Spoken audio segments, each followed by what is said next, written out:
Tadam. Salagamo. Karim, where are you from?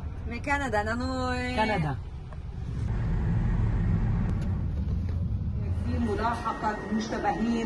On vient d'arriver à Jérusalem et là, ce qui se passe, c'est qu'on essaie de retirer de l'argent.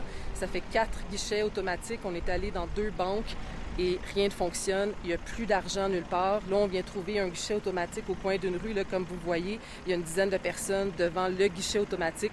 C'est un peu la folie. Là. Tout le monde essaie de retirer le plus d'argent possible. Donc, le guichet derrière moi est vide. Donc, là, tous les gens ici essaient de trouver une solution pour aller retirer de l'argent. Même nous, on n'est même pas capable de retirer de l'argent en ce moment.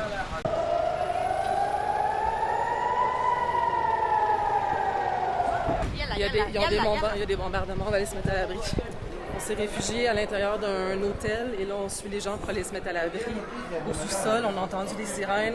Puis ensuite, il y a eu trois coups de...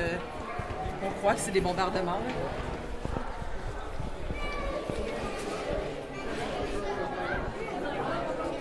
Ça a duré peut-être 10-15 minutes et là, on vient de sortir à l'extérieur. On a entendu des véhicules d'urgence circuler. C'est assez calme dans la ville et là, les gens reprennent tranquillement un peu leur quotidien.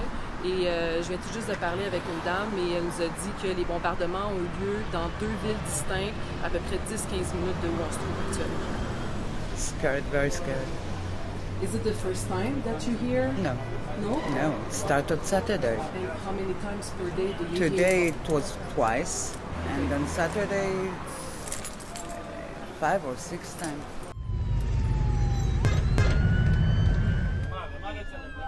Alors, on s'est déplacé à l'endroit où les bombardements ont eu lieu. On se trouve là en ce moment à Abu Ghosh. Ça, c'est un village arabe situé à une quinzaine de minutes du centre-ville de Jérusalem. Et là, comme vous pouvez le voir, il y a une situation critique. J'ai vu des ambulanciers en train d'aider un homme qui était étendu par terre. Il y a également énormément de policiers. Ça vient tout juste de se passer. Donc, on va aller voir sur le terrain. On va essayer d'aller parler avec des gens. This is my family. And I just heard about it, and I just come to see. Is your family okay? Do you know this is your family? Yeah. There is one injured. One injured? Yeah. Okay. Yeah. And how are you? Are you okay? I'm okay. Yeah, I'm okay. Donc, on a pu se rapprocher du lieu où un des bombardements a eu lieu. Vous allez voir la maison. En fait, c'est un bâtiment de 4 étages. Les gens sur place me disent qu'il y avait 4 familles qui habitaient à l'intérieur. Il y avait des enfants. Et on dit également qu'il y a un homme qui a été sérieusement blessé à l'abdomen. L'homme a été transporté d'urgence à l'hôpital.